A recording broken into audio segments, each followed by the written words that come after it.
की और कल की दोनों रिस्पॉन्सिबिलिटी ये तुम लोग को रिकॉर्डिंग भेज देता हूँ, ठीक है।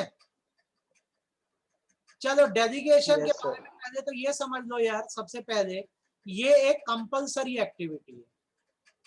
कैसी एक्टिविटी है? कंपलसरी, मतलब ये सभी को करनी होती है। आप ये तो मानते हो ना हर इंसान सब कुछ नहीं कर सकता, सही बात है कि गलत बात है? Yes sir. ठीक, सपोज करो आज मैं खुद एक कोचिंग चला रहा हूँ। अब कोचिंग में सिर्फ पढ़ाना ही नहीं होता, टीचिंग के अलावा भी और भी काम होते हैं, जैसे एडमिनिस्ट्रेट करना पड़ता है, सही बात है। टेस्ट होते हैं, सही बात है। Yes sir. होता है, सही बात है।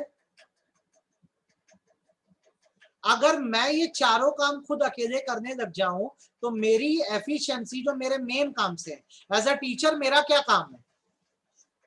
एज अ टीचर मेरा क्या काम है? टीचिंग, पढ़ाना मेरा काम है। अगर मैं एडमिन भी देखने लग जाऊं कि सबसे इंक्वायरी हैंडल करने लग जाऊं, टेस्ट भी मैं ही आके क्लास में देने लगूं और फीस भी मैं ही कलेक्ट करने के लिए भागने लगूं, तो मेरा जो मेन काम है, इससे मेरी एफिशिएंसी बढ़ेगी कि घट जाएगी? इंक्रीज होगी कि रिड्यूस होगी? हाँ, डिक्रीज होगी, रिड्यूस हो जाएगी।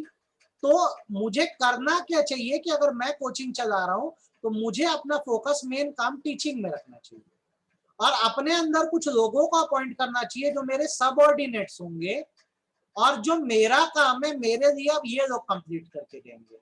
तो पूरी कोचिंग को चलाने की अथॉरिटी मेरे पास थी, उसमें से मैंने कुछ अथॉरिटी जैसे एडमिन का काम, टेस्ट का काम, फीस कलेक्शन का काम दूसरों के साथ शेयर किया। इस शेयरिंग को डेलीगेशन करना बोलते हैं। क्या करना बोलते हैं? क्या करना? डेलीगेशन। डेलीगेशन। तो यहाँ पर हर चीज को करने की अथॉरिटी मेरे पास थी, तो मैंने फीस कलेक्शन की अथॉरिटी एक पर्सन को दे दी, टेस्ट देने के लिए एक पर्सन को दे दी और एडमिन का काम एक पर्सन को दे दिया। तो मेरा बोझ बढ़ा कि कम हुआ? मेरा बोझ कम हुआ। तो मेरी एफिशिएंसी इंक्रीज होगी कि डिक्रीज होगी? सब अब इंक्रीज होगी। एफिशिएंसी इंक्रीज होगी। तो हम बोलते हैं डेलीगेशन एक कंपलसरी एक्टिविटी है और इसका मतलब बेसिकली ये होता है कि ऑर्गेनाइजेशन का जो सुपीरियर होता है, हेड होता है, अपने वर्क बर्डन को क्या करता है, अपने 2 या 3 सबऑर्डिनेट्स के साथ शेयर कर देता है। क्या कर देता है? शेयर कर देता है और इसे ही बोला जाता है डेलीगेशन ऑफ अथॉरिटी। कितना क्लियर है आपको?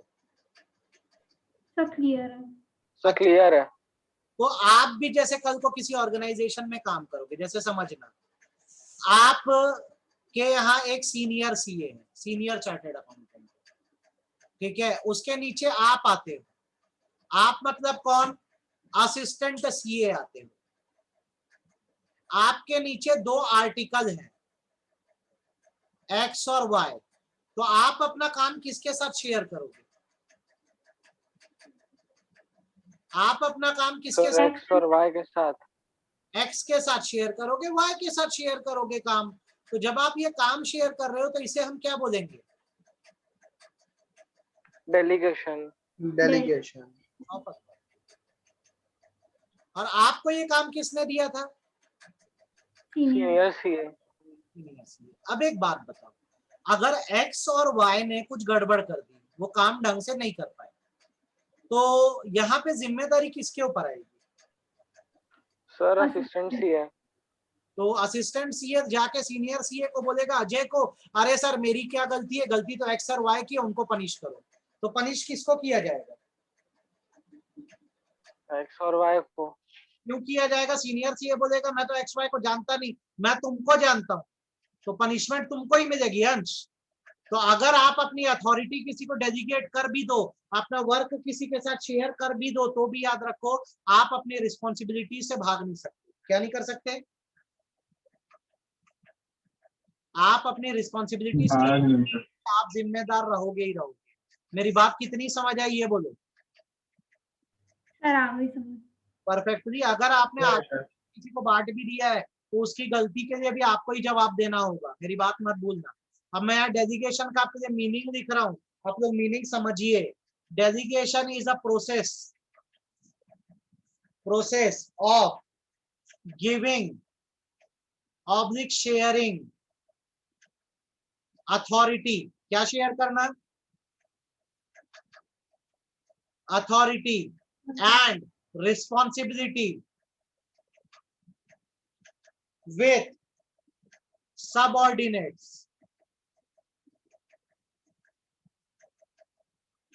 and creating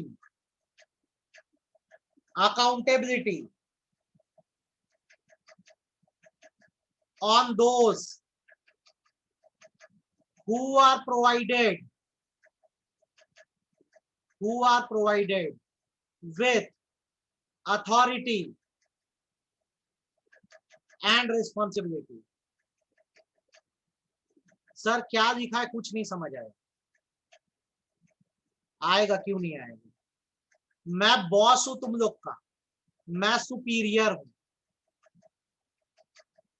ऑर्गेनाइजेशन को मैं चलाता हूं, मैं बॉस हूं ना, मैं चलाता हूं, तो अथॉरिटी किसके पास है पूरी ऑर्गेनाइजेशन? आपके पास। मेरे पास। तुम तीनों मेरे सबऑर्डिनेट हो, सौम्या, श्रेयांश, अंश। मैंने तुम्हारे साथ वर्क शेयर किया, मतलब अब मेरी अथॉरिटी का एक हिस्सा किसके पास है? तुम लोग के पास है कि नहीं है, ये बताओ। मेरा काम जब तुम लोग उठाओगे तो मेरी अथॉरिटी का एक हिस्सा तुम लोग के पास आया कि नहीं, हाँ या ना? Yes sir. Yes sir. Yes sir. आया। तो जब अथॉरिटी आई है तो साथ में रिस्पॉन्सिबिलिटी आएगी कि नहीं आएगी? अगर मैंने काम किया आएगी सर। तो तुम लोग उस काम को करने के लिए अब क्या हो? रिस्पॉन्सिबल हो। और जब तुम अथॉरिटी दे दोगे किसी को और उसको काम के लिए बना दोगे रिस्पॉन्सिबल, तो क्या होगा पता है? इससे क्रिएट होगी अकाउंटेबिलिटी। क्या क्रिएट होगी? अकाउंटेबिलिटी। अकाउंटेबिलिटी मतलब होता है आंसरेबिलिटी। मतलब जमशेद सर ने तुमको अपनी अथॉरिटी दी, उन्होंने तुमको रिस्पॉन्सिबिलिटी दे दी कि तुमको काम करना है। अब नहीं होगा तो तुम लोग आंसर करोगे, तुम लोग आंसरेबल होगो कि बताओ कहाँ गलती हुई, क्यों काम तुम लोग नहीं कर पाए। तो डेलीगेशन के इस हिसाब से कितने एलिमेंट हुए? जब आप किसी को डेलीगेशन करोगे तो कितने एलिमेंट हुए? 3। क्या क्या? अथॉरिटी, दूसरा रिस्पॉन्सिबिलिटी, और तीसरा आंसरेबिलिटी, अकाउंटेबिलिटी। क्या? अकाउंटेबिलिटी। अब आप ईमानदारी से बताइए, आपको मेरी कही गई बात समझ आई कि नहीं, हाँ या ना? Yes sir. Yes sir. कोई डाउट? Yes sir. तो बेसिकली आपको ये बात ध्यान रखनी है कि मैं सुपीरियर हूं, अगर तुम सबऑर्डिनेट हो। अगर मैं तुमको डेलीगेशन कर रहा हूं तो डेलीगेशन के मायने यहाँ पर ये है कि मैं तुमको काम करने की अथॉरिटी दे रहा हूं। I am giving you the authority. अब आप इस काम को करने के लिए क्या हो गए? रिस्पॉन्सिबल हो गए। रिस्पॉन्सिबल। अथॉरिटी और रिस्पॉन्सिबिलिटी आई तो अपने आप क्या आ जाएगी? अपने आप क्या? अकाउंटेबिलिटी। अकाउंटेबिलिटी आ जाएगी। ईमानदारी से बोलो, मेरी बात कितनी क्लैरिटी से आपको समझ आई? सब पूरा क्लियर है। पूरा समझ आई? हाँ यस सर। तुम यस एमसीक्यू सर। तुमको एग्जाम में, तो यहाँ पे थोड़ा सा फ्लो सीखो तुम, और ये फ्लो रट जाना चाहिए। बॉस कौन है तुम लोग का भी के एग्जाम्पल में? मैं हूं। आप आप कौन हूं? सुपीरियर। और अंश क्या है? सबऑर्डिनेट। सबऑर्डिनेट। अगर मैं इससे अभी वर्क शेयर करूंगा तो मेरी अथॉरिटी इसके पास जाएगी कि नहीं जाएगी, हाँ या ना? जाए। तो जाएगी। Yes sir. अथॉरिटी का फ्लो अपवर्ड हो रहा है कि डाउनवर्ड हो रहा है? डाउनवर्ड। डाउनवर्ड। मेरी अथॉरिटी अंश को जा रही है तो इस फ्लो को हम क्या बोलेंगे? कैसा फ्लो? डाउनवर्ड फ्लो बोलेंगे। तो अब मैं जो सिखा रहा हूं वो बात समझ लो। Authority flows downward. क्या? अथॉरिटी हमेशा कहाँ फ्लो करती है? डाउनवर्ड। ऊपर वाले लोग नीचे वाले आदमी का अथॉरिटी देते। अब अंश की जिम्मेदारी है, ये किसके लिए जिम्मेदार है? मेरे लिए, कि मुझे सर को काम पूरा करके देना है। तो रिस्पॉन्सिबिलिटी का फ्लो कैसा हो गया? अपवर्ड। अब मेरे को बताओ कितना समझ आया? सर आ गया पूरा समझ। अच्छे से। क्या क्या सीखे डेलीगेशन के बारे में, चलो बताओ। डेलीगेशन के बारे में क्या क्या सीखे? कंपल्सरी एक्टिविटी है कि नॉन कंपल्सरी एक्टिविटी? कंपल्सरी है। कंपल्सरी। यहाँ पे डिस्ट्रीब्यूशन हो रहा है कि शेयरिंग हो रही है? शेयरिंग और शेयरिंग हो रही है। क्या क्या शेयर हो रहा है? Authority, responsibility and authority, responsibility and accountability. Responsibility share हो रही है, उसे क्रिएट क्या हो रही है? अकाउंटेबिलिटी। अकाउंटेबिलिटी। एलिमेंट क्या है डेलीगेशन के? Authority, responsibility and accountability. Authority का फ्लो कैसा होता है? डाउनवर्ड। डाउनवर्ड। डाउनवर्ड। फ्लो कैसा होता है? अपवर्ड। अपवर्ड। अपवर्ड। अकाउंटेबिलिटी का कैसा होगा? अकाउंटेबिलिटी का कैसा होगा? कौन किसको आंसर करेगा? सबऑर्डिनेट सुपीरियर को। फ्लो कैसा अपवर्ड। जाएगा?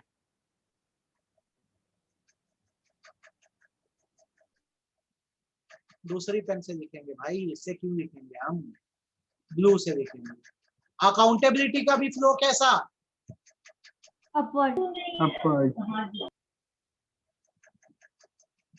भाइयों और बहनों एकदम अच्छे से क्लियर है? Yes sir. चलो, अगर इतना डेलीगेशन सीख गए हो तो इसमें अब दो चीजें सीखो तुम। पहले तुम सीख लो principle of absoluteness of accountability.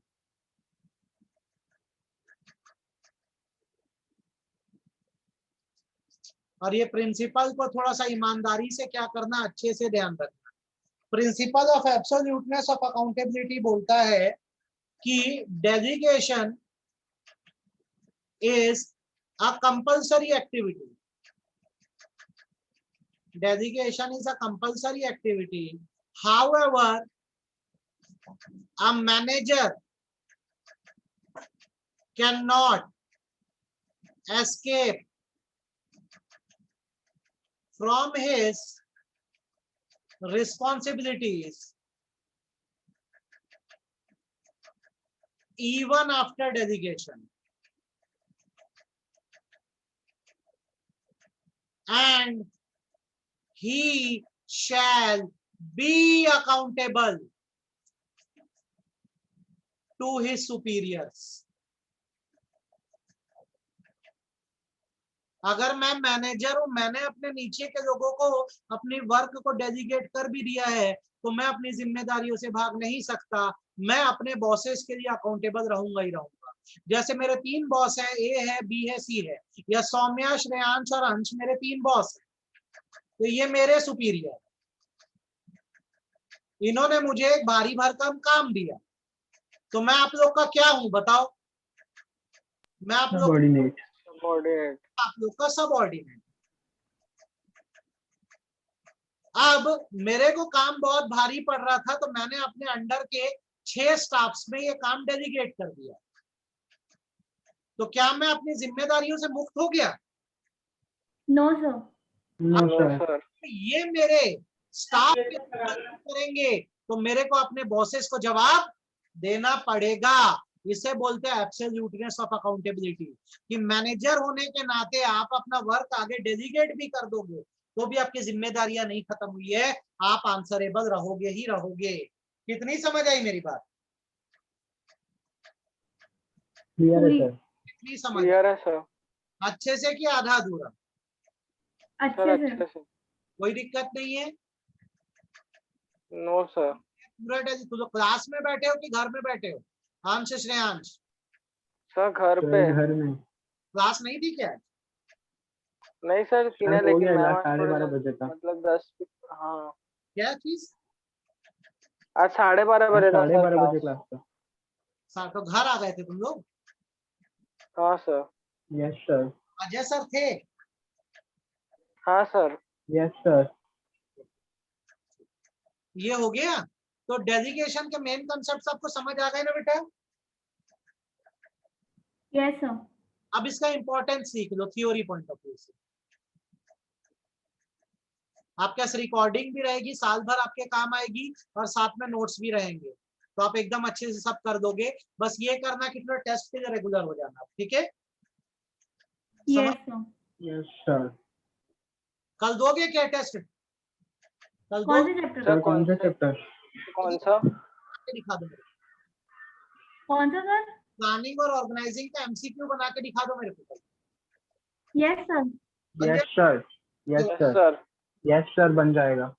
अगर मैं बोलता हूँ डेलीगेशन का इंपॉर्टेंस, जब जब इंपॉर्टेंस को रिड्यूस हो समझ लेना ये एडवांटेज शो करेगा। क्या शो करेगा? एडवांटेज। पहला एडवांटेज या इंपॉर्टेंस रिड्यूस वर्कलोड। सही बात है कि गलत बात है? डेलीगेशन करने से यस वर्कलोड सर, सही है कि गलत है? Second, basis of management hierarchy. Hierarchy मतलब लेवल होता है। जब आप डेलीगेशन करते हो तो इससे पता लगता है कि कौन सुपीरियर है और कौन किसका सबऑर्डिनेट है। सही बात है कि गलत बात है? जब आप डेलीगेशन करते हो तो आप सुपीरियर हो तभी कर पा रहे हो, तो एक लेवल क्रिएट होता है जहां पता लगता है कि आप सुपीरियर हो और आपके नीचे वाले में आने वाले लोग आपके सबऑर्डिनेट है। बात समझ आई कि नहीं आई? हाँ या ना? Yes sir. तीसरी बात, ऑर्गेनाइजेशन की ग्रोथ होती है कि नहीं होती, ये बताओ। होती है सर। क्यों ग्रोथ होती है? क्योंकि आपने जब वर्क डेलीगेट किया ना तो आपके ऊपर बर्डन कम हुआ, तो आपकी एफिशिएंसी इंक्रीज होगी, तो आप ऑर्गेनाइजेशन के लिए ज्यादा बेहतर काम कर पाओगे, तो ऑर्गेनाइजेशन की ग्रोथ होती है। देन एम्प्लॉइज भी मोटिवेट होते हैं। डेली का काम करते करते एम्प्लॉइज भी बोर हो जाते हैं। अगर बॉस अपना वर्क उनके साथ शेयर करे तो इनको भी लगेगा हमको कोई नया टास्क दिया गया, तो पूरे उत्साह से पूरे एक्साइटमेंट से उस काम को करेंगे। बात समझ आई कि नहीं आई? आपको बात समझ आई कि यस नहीं? सर। क्या यार, मैं बॉस हूं, मेरे नीचे का स्टाफ ना खाली क्या करता है, रोज आके जर्नल एंट्री बनाता रहे। ये लोग काम कर करके थक गए। मैंने इनको क्या किया, मेरे पास एक बड़ा काम आया तो इन लोग को बोला जाओ कुछ दिन फील्ड पे काम करके आओ। तो ये खुश होंगे कि दुखी होंगे, ये बताओ? खुश होंगे। होंगे। के काम से बोर हो गए ना, तो जब इनको बॉस अपना काम शेयर करता है ना तो इनको प्राउड फील होता है, इनके अंदर मोटिवेशन आता है। नेक्स्ट थिंग जो हो जाती है डेलीगेशन करने से, वो मैनेजमेंट करना आसान हो जाता है ऑर्गेनाइजेशन का। आपका मैनेजमेंट इफेक्टिव हो जाता है।